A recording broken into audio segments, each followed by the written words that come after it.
In the last episode, we finished off some loose ends. By finish, I mean kill, and by loose ends, I mean Maruk, the Imga Prophet. After we killed him, the Greymarch started. Before Inquisitor Pepe died, he gave us some information on what to do next, and how to get into the Tower of Sancremor, which is the White Cold Tower of Coldharbour. Pepe has told us to go to the Malatar Mansion, which is where my custom map marker is right now. There are two ways to get here, and one of them requires you to have 50 smithing. This is the way I'll show you right now. Go ahead and head on right past the Plaza of the Eight Saints. You should see a locked gate. The lever is up here upon this perched area. Now, if you have under 50 smithing, this is the message you will receive when activating it. If you have over 50 smithing, make sure it's over 50 and not exactly on 50. The mansion should be the first location you will discover past this gate. Make sure to do so. This way is very efficient and saves lots of time. When you're done with that, however, not everyone is going to have to open the gate, unlike what I did here. I feel like I should mention this now, as this is very important. Since the Greymarch has started, you will run across these sorts of crystals inside of the Imperial City. Walking up to these grey crystals will spawn Jagalag's Daedra. No matter how many you defeat, if you're near the crystal and you kill a bunch of them, they will constantly respawn. Now for most people this can be an annoying feature, however these enemies always drop an item called the Heart of Order. You can farm these guys and grab as many of these as you want, as they are used to craft certain gear and spell tomes at an Anvil of Zenithar that you probably can't receive just by playing the mod. If you guys want more information over the Greymarch, the items you can get from these guys, and how to stop the Greymarch permanently, check out the walkthrough video for the unmarked side quest. Whenever the video gets put up, a link for it will be down in the description below. Now, let's get back to the walkthrough. The mansion should be the first location you will discover past the gate we just unlocked. Just be aware that a Gorius Dragon Rider is guarding the doors to the Malatar Mansion. This way is very efficient and saves lots of time, however, not everyone is going to have over 50 smithing on their character. This way I'm going to show you now is the way most people will have to take to reach the mansion. First, let's fast travel to Curia Morimath. Now, you should follow me from here on out.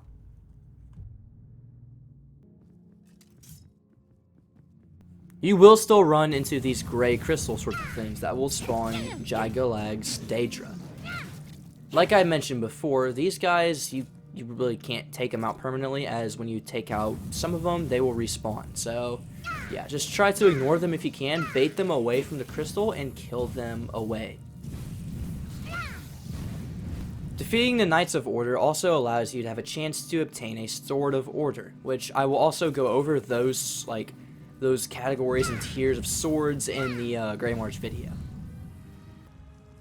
Here you will come across a locked gate with a conjuration sign upon top. In order to open this gate, you need to cast a conjuration spell onto the sign.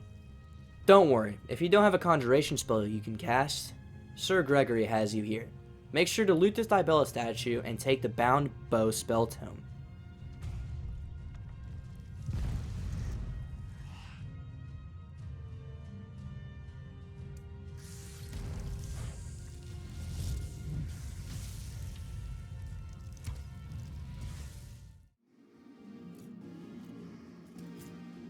This gate over here is the same situation. Make sure to cast the conjuration spell onto the conjuration sign above the cage to unlock it. Not cage, gate. That's what I meant. Be aware of the giants here, as they aren't the friendliest fellows. If you can, I suggest running by many of the enemies in this location, as they can all overwhelm you really quickly.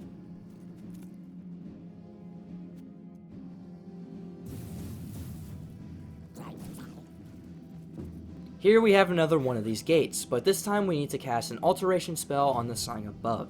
If you don't have an alteration spell, there is a tome here for you on the bench. Here we will discover the statue of Molag Bal location. We can find our old pal, Taranis, praying to the statue. If you guys remember from Act 1, Taranis was the cursed mercenary we had to kill in order to save Stendarr's beacon. He's back, but with more health, more damage, and more vengeance. Luckily, all of the enemies I ran past earlier started to attack him, and we were able to take care of him pretty quickly. after defeating Taranis again, we can gain Karma. Once you take him out, we can loot him. Here we can obtain another set of his Vagrant armor, another wedding ring, and a unique weapon called Taranis' Bastard Sword. This is just your standard ebony two-handed weapon with a basic enchantment shown here. We can also find a key that will allow us to enter through the front gate, which I will showcase here in a second.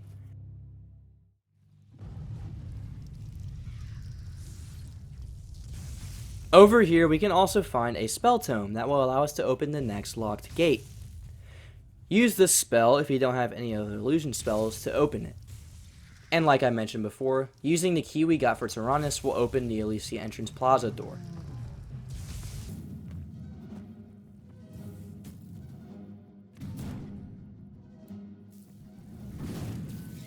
More enemies wait to spill your blood on the other side of this gate, so be cautious and maybe tiptoe your way past them if that's your thing.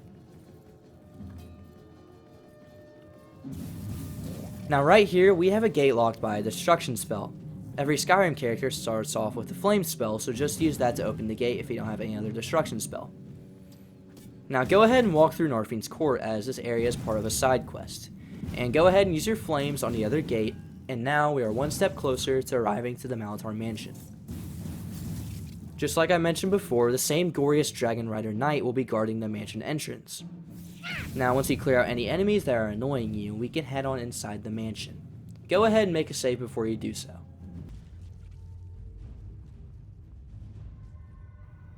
This mansion has its own open feel to it.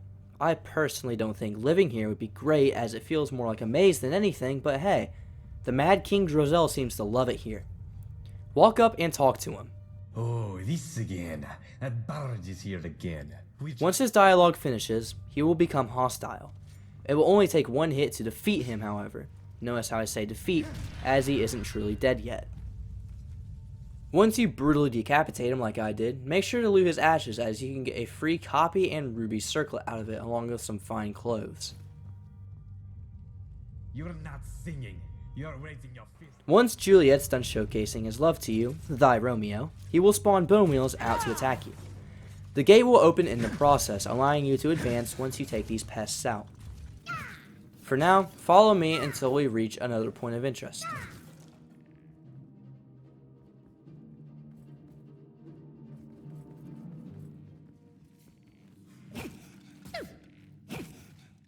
If you guys are wanting to catch up on the lore of Mad King Dro'zel, be sure to read this book right here, as it basically explains everything you need to know.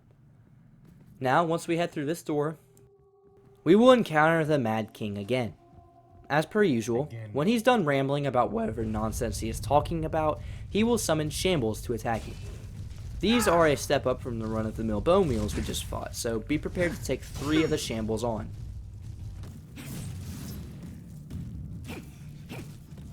Once you take them out, head through here and take a left. Keep following me, as we are almost to the King's throne room.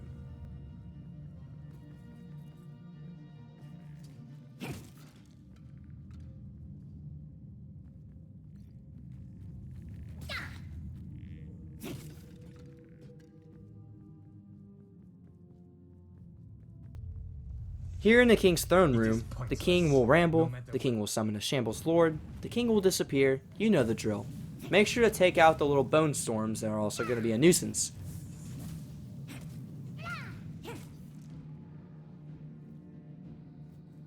Once you're done looting, and once you take out the Shambles Lord, head on up the stairs to the King's bedroom.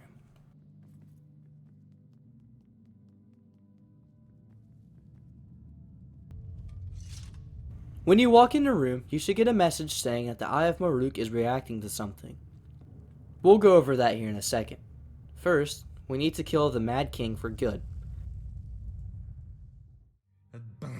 When you do this, you will gain karma, you will obtain a key to the central district, and a key named Dro'zel's Heart, which will allow you to enter the Tower of Sancremor.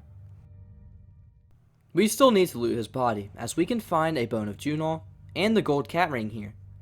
The gold cat ring is part of Vigilant's cat ring set, and like the other ones, has a pretty cool enchantment on it. To the left on this table is a Necromancy Tome that allows us to summon a Shambles Lord, the thing we just fought a little bit ago. Here we can also find Slave Trader's Note number 5.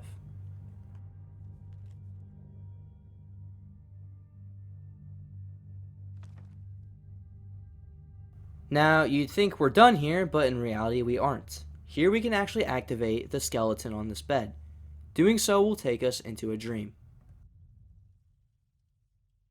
Before we speak to the NPC, open up the suspicious cabinet for a special guest appearance from our favorite Daedra, Sheogorath. Sadly, you aren't able to interact with him, he's just here as a watcher. Once you're done with that, speak with Dro'zel, who's sitting on the bed calmly. Hasaama. What troubles you? That blasted bard's tale about a Palidor and a Loista has put me into a rotten state. Why did he have to be so depressing? But isn't that the truth of the tale, my dear? Doesn't matter what the truth is. He did a rotten job of telling a rotten tale, and I'm not going to let him do it anymore. After this line, he says he will storm off of the bed and attempt to walk away. After a few seconds, he will initiate conversation with you again and ask a very important question.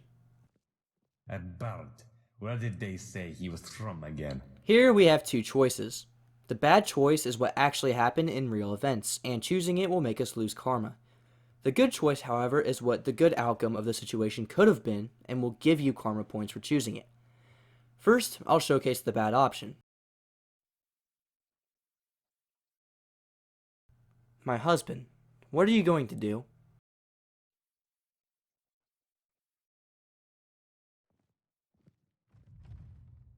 Go ahead and follow Dro'zel. He will lead us to a Molag Bal altar, indicating that he called upon the Daedric prince to cause havoc upon Gilverdale, the bard that has been pestering him with his tales of the city.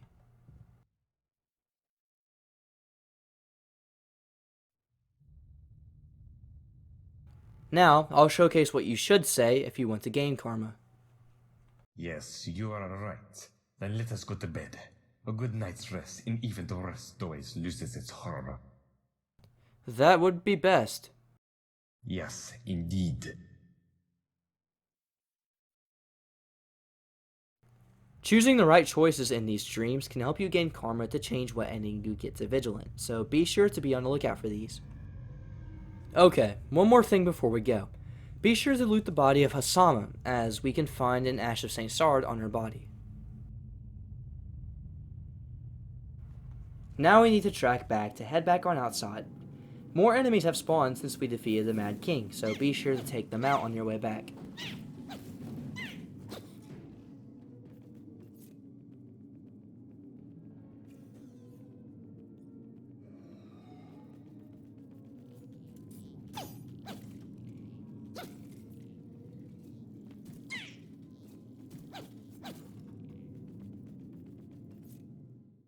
Now that we have the keys we need, we can head on up these steps, take out the knight guarding the gate, and unlock said gate to head on inside to the central district.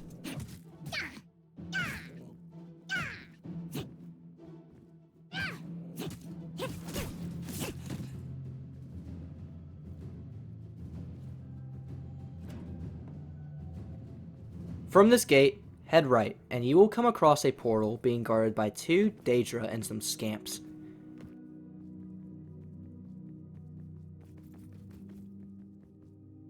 Go ahead and take them out, then head inside the portal using the Heart of Dro'zel.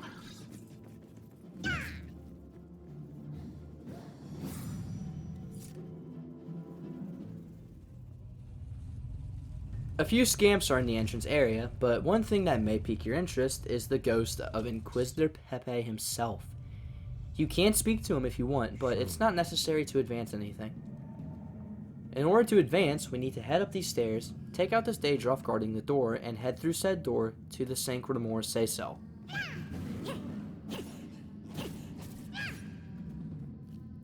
Here we'll have 2 ways we can go. Both lead up to the same area, but I'd suggest heading to the right as the enemies on the path are a little easier to take out over here. Right now, we are trying to scale the tower to encounter Molag Bal. I plan to go over all the endings to Vigilant in the next episode, so keep your eyes out for that walkthrough.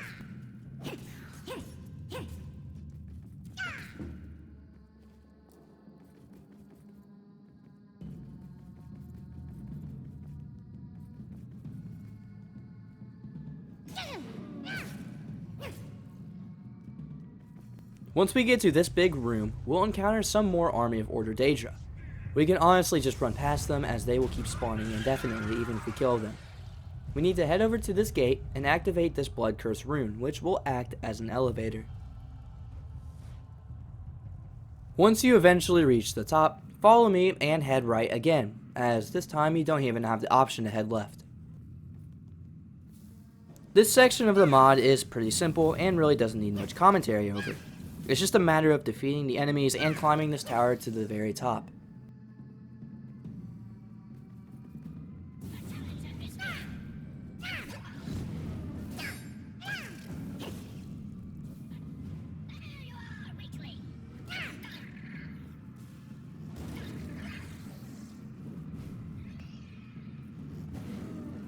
This room will have another Blood Curse elevator, so go on the rune and activate it to keep heading up.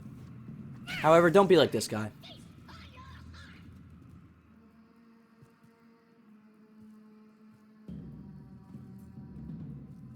From here, we should head right, not left. Now, to our left here of this open gate, we can find a portal that will allow us to head back down to the Tower of Sancremor lobby area. However, if you want to go back down there, you will need a key. Now, where is this key, you guys may ask? Well, here is another gate, and inside this room is a Daedra giant named Dregas the Foolkiller. This mini-boss isn't anything crazy. It's basically like fighting a giant with higher amounts of health and damage. Once you take him out, you will gain karma and obtain a key that will allow us to unlock the next door to advance. Now let's go ahead and loot his body. The key we need to enter the lobby area through the portal is on his body, along with his piece of Bal, which will allow us to summon Dregas in battle. Oh my god, my voice cracked first thing. Okay, ignore that last audio clip. Using one of the keys we have obtained, we can unlock this door and speak to Inquisitor Pepe's ghost for one final time in this mod. I do suggest talking to him as he gives you insight on what's on the other side of these doors here. When you're done with him, I would definitely suggest making a save before you enter. Now with this portal over here, it will take us back down to the lobby area of the Tower of Sancremor. Here we can use one of the keys we obtained by defeating Dregas to unlock this gate right here. Go on ahead and head on through the door. It seems like you've walked into a ritual. Oh no! Go ahead and take out all these cultists to make the barrier disappear so you can encounter Saint Alessia herself.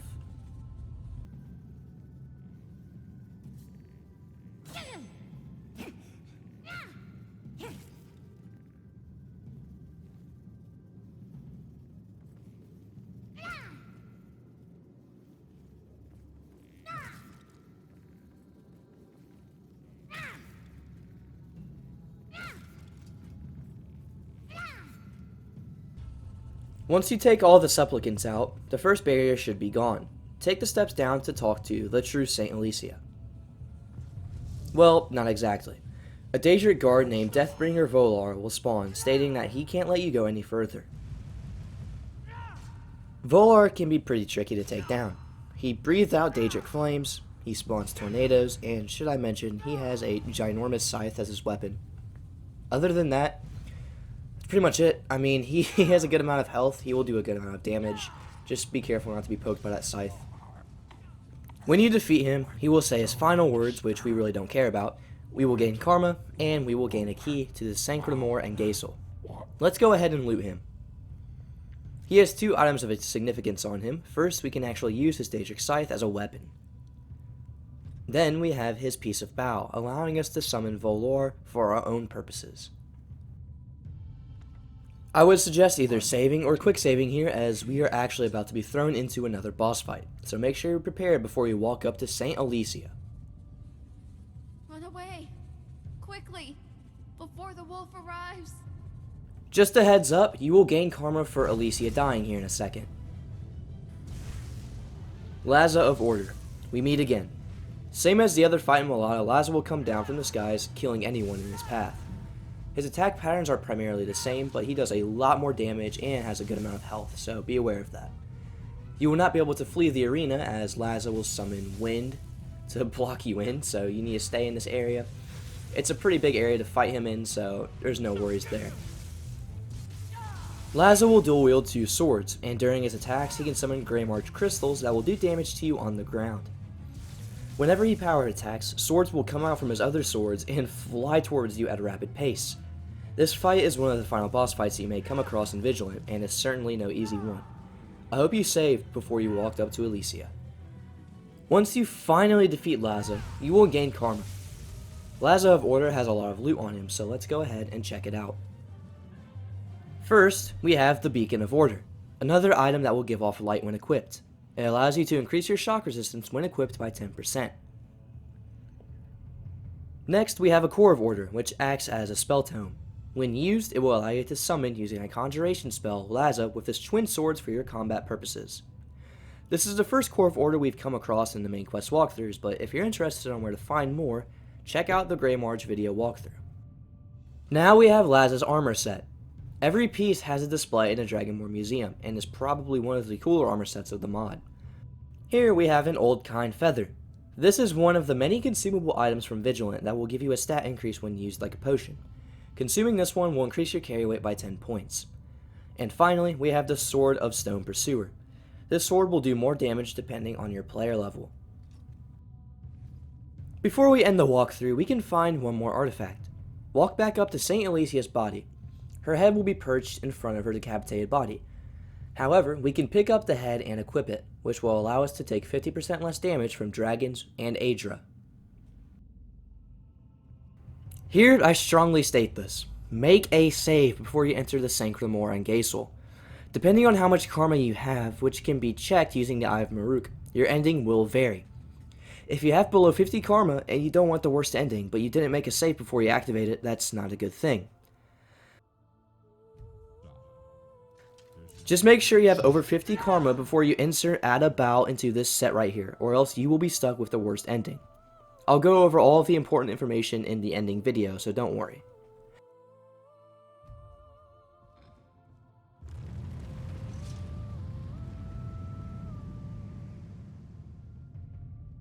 With that, I'm going to end the episode here. The next main quest walkthrough will be the final one, and will showcase all different endings you can get to Vigilant.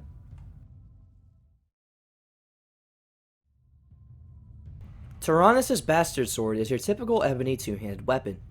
It has a rather great enchantment, allowing you to set undead up to level 13 on fire for 30 seconds, which, if you think about it, is a good amount of time, because undead are weak to fire, so in 30 seconds, the undead you're fighting should be burnt to a crisp. The Gold Cat Ring is part of the Cat Ring set, and has an enchantment that allows buying and selling prices to be 50% better. Having this ring on you at all times can be beneficial, as you can put the ring on while you sell some of your loot, and get more money out of it than usual. This Necromancy Tome, when used, gives you a conjuration spell allowing you to summon a Shambles Lord.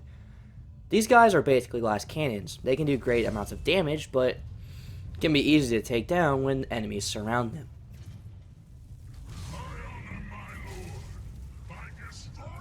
This Frost attack and their Smash attack can almost pummel anything in their paths. However, these guys are as brittle as a skinny kid in your 7th period gym class, so don't expect too much activity out of them. Using the piece of Bal you got from Dregas the Foolkiller will allow you to summon the giant in battle. He is a pretty big guy and pretty tough to summon indoors, so you won't be able to use him at every convenience. When you are able to summon him, your enemies better watch out. He will stomp and crush anything in his path, and he is a very reliable summon to use if you have enough magicka, of course.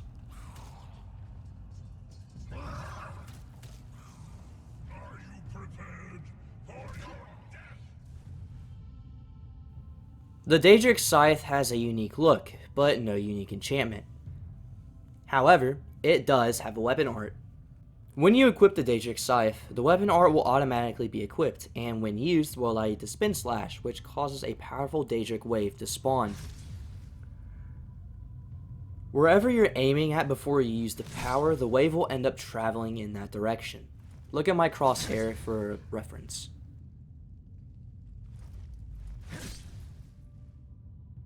Using the piece of Bal you got from Deathbringer Volar will allow you to summon the Daedric Guard in battle. Deathbringer Volar might be one of the best pieces of Bal you can obtain from this mod, as he does insane amounts of damage.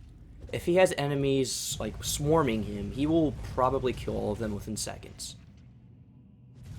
Mainly due to his abilities, he can breathe flames, he can do a spin slash attack, and overall destroy anything in his path. After all, I'm pretty sure he is Molag Bal's go-to man. The Beacon of Order, when equipped, will give off a small amount of light. However, as part of its enchantment, will also grant you a 10% resistance to shock. Overall, it looks really cool, and I imagine pairing it with Laza's armor set would be a perfect fit. Speaking of the Devil, Laza of Order's armor set is up next. Despite the set having no enchantments, it's still a really powerful set to acquire. Remember, this is what Laza himself wore into his battles. The whole set actually does have the display in the Legacy of the Dragonborn Museum, unlike most other armor sets from Vigilant. The Sword of the Stone Pursuer is a one-handed sword. Its enchantment is pretty unique, as the damage of the sword will increase depending on your player level. I find this enchantment to be really cool, as I haven't seen other mods experiment with a mechanic like this. This sword also has a weapon art. When used, it will summon orbs of gray light that will rain down swords on your enemies. The orbs seem to last for a good amount of time, and will continue to spawn wherever direction you're heading.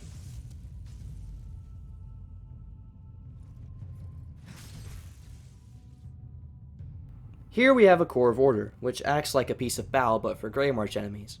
This one is for Laza with his twin swords. When used, it will give you a conjuration spell, allowing you to summon this version of Laza.